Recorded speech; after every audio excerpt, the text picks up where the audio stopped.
নমস্কার বন্ধুরা, সবাই কেমন আছেন? আশা করি সবাই অনেক ভালো আছেন। তো আজকে মাতৃ দিবস, তো সকল মায়েদের জানাই আমার তরফ থেকে প্রণাম, শতকোটি প্রণাম ও ভালোবাসা।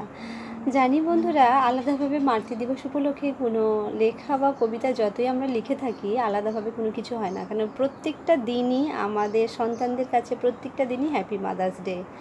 আর এটা আমি নিজে আরও উপলব্ধি করি, যেহেতু আমরা এখন মা। বিশেষ করে আমার মতো যারা আছে এবং আমার থেকে বয়স জ্যেষ্ঠ বলতে পারেন, বয়সে ছোট যারা মায়েরা হয়েছি, তারা আরও মায়েদের উপলব্ধি বুঝতে পারি যে সন্তান সন্ততিদের জীবনে মায়েদের গুরুত্ব কতখানি। তো এই উপলক্ষে বন্ধুরা একটা লেখা লিখেছি, যেটা কিনা আপনাদের শোনাচ্ছি। মাতৃ দিবস। আজ মাতৃ দিবসে সকল মায়েদের জানাই শতকোটি প্রণাম ও ভালোবাসা।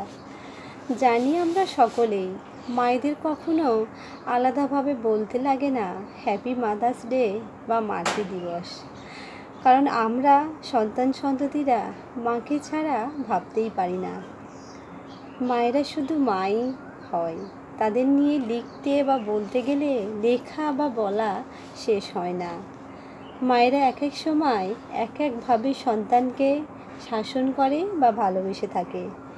কখনো মা ভালোবাসা দিয়ে স্নেহময়ী ও মমতাময়ী, আবার মা রেগে গেলে চণ্ডীরূপও ধারণ করে, আবার কখনো দয়া দেখিয়ে করুণাময়ী। তা মা যেমন বিভিন্ন সময়ে বিভিন্নভাবে সন্তানকে সামলায়, তেমনি হয়তো অনেকেই পারে না। আবার 10 মাস 10 দিন মাতৃ করে রেখে পৃথিবীর আলো মাই প্রথম দেখায়। তাই আমরা সন্তানরা সব সময় মায়েদের জানাই মাতৃ দিবস বা হ্যাপি মাদার্স ডে। আর এই মাতৃ দিবসে আরও একবার বলি, মায়েরা ভালো থাকুক, সুস্থ থাকুক। ধন্যবাদ।